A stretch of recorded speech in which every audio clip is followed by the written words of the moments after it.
Not all wealth comes from hard work.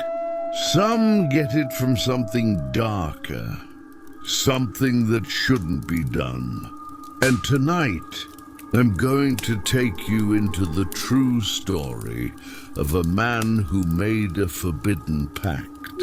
A deal that made him filthy rich, but also ruined his life. His name is Danny, and this is his story. This is a story based on a mystical folk tale originating from one of the countries in Asia. This time, I will tell you about a man who made a forbidden pact with the devil to gain wealth. Let's call him Danny. He is a businessman on the verge of bankruptcy. Debts piled up, his wife left him, and soon he knew it would all be over. While Danny's mind was frustrated, he decided to sit on the front porch of his house and smoke a cigarette in hopes of calming his mind. While trying to think of a way out of his problem, an old acquaintance named Lucas came and asked how Danny was doing. After chatting lightly, Danny told him about his life problems. Lucas understood about it and tried to offer a solution that Danny could not refuse. I have a way to change your life, but you have to be brave. You have to do what not everyone can do. Are you sure you can do it? Lucas said. Danny then replied in a languid but convincing voice, I'll do whatever it takes to get out of my problems and back to my glory days. Lucas asked him the same question 3 times, but Danny stuck with the same answer. That night, Lucas took Danny to a forbidden mountain. When trying to enter the forest area, the air in the area being very cold and has a strong mystical aura, so it is very rare for ordinary people to walk in the area. The sky was black with no stars, and the air was colder than usual. The deeper they went into the forest, the stronger the feeling of being watched. But not by something visible to the eye, but a negative energy that cannot be explained. Don't turn your head, Lucas whispered.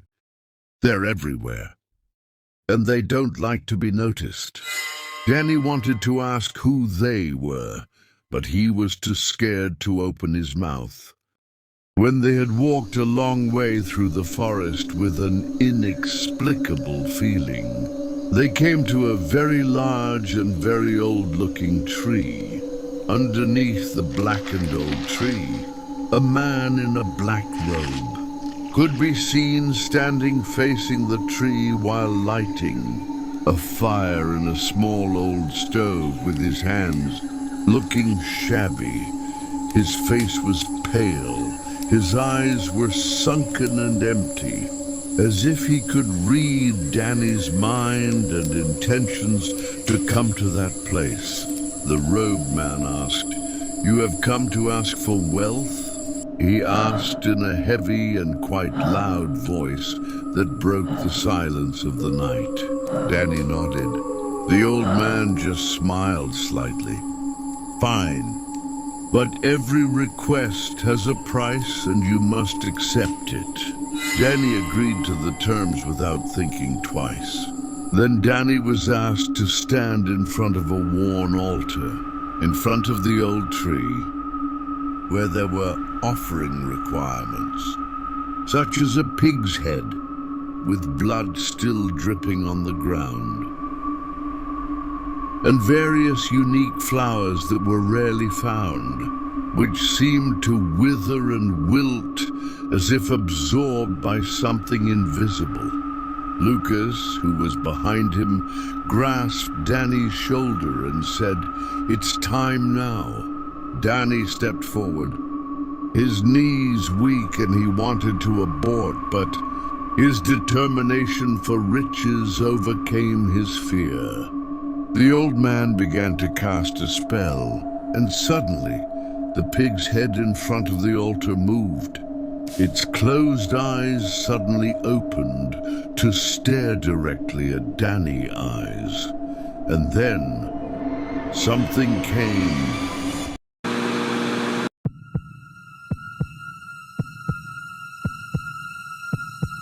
The forest, which had been silent before, now seemed to tremble. From the edge of the darkness, something emerged with smoke and a sound like a tiger fighting. A tall creature larger than any human, its body was covered in very long fur that was pitch black in color. Its fangs were large and long with upturned ears, and its eyes glowing red, like coals of fire. Danny was terrified and could hardly believe the figure in front of him. His face was pale and cold. Sweat was pouring down his body. "What do you want?" The voice was not human. It echoed directly in Danny's head, as if it was piercing his heart and stabbing him to the bone. Trembling, Danny could only utter one sentence in a terrified tone. "Wealth. I want wealth." The creature stared at Danny with an inexplicably expressionless glare, as if it were a snake preparing to pounce on its prey. The creature turned its gaze away and looked at the old man, nodding its head slowly, as if signaling that Danny's request could be fulfilled. Then the old man took a handful of earth from a clay cup placed next to the altar and blew it into Danny's face.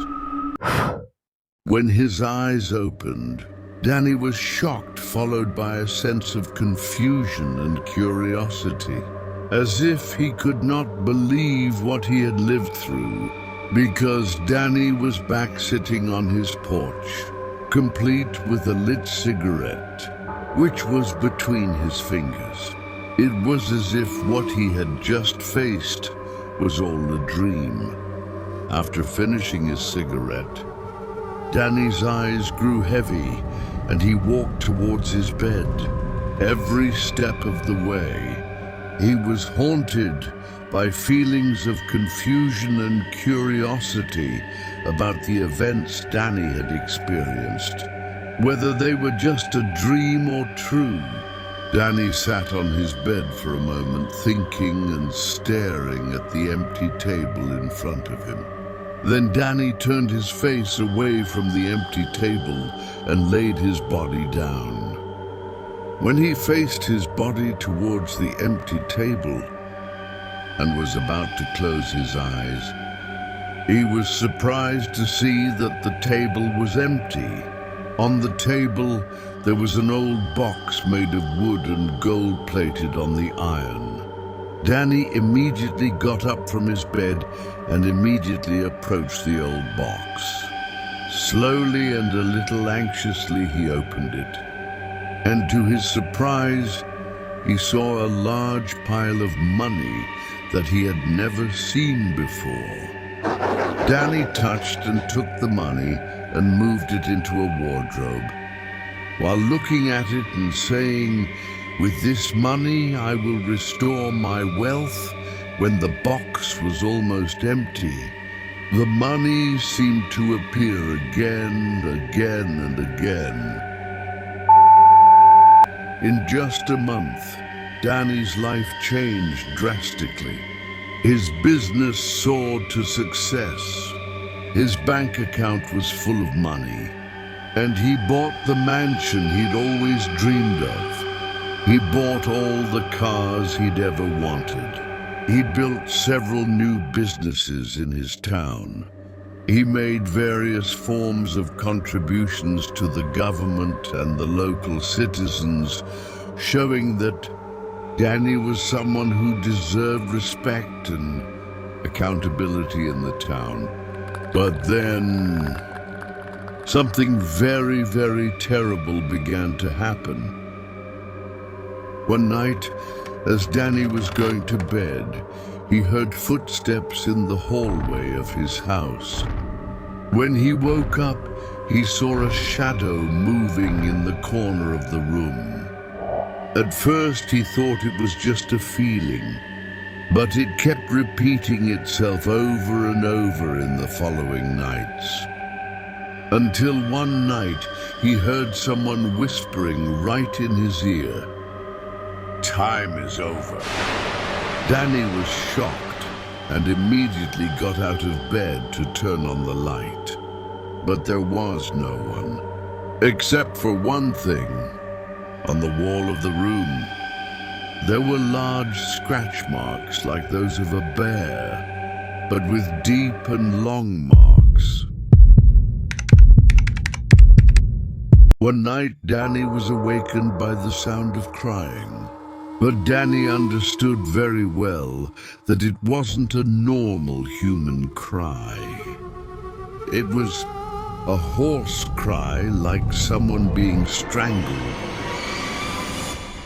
When Danny looked in the mirror in his bathroom, he didn't see himself. What he saw in the mirror was a tall figure with bloodshot eyes, smiling at him with long, sharp fangs. Danny turned around, and the figure was there, right behind him. The next morning, Danny disappeared. No one knew where he had gone. His house was left unattended, all his belongings and his car neatly organized. This was noticed by the laundryman who came every morning into Danny's house. But one thing frightened the laundryman, and he ran screaming after seeing it. On the wall of Danny's bathroom, there was an inscription made with word like fresh human blood that read, "My deal with this man is over.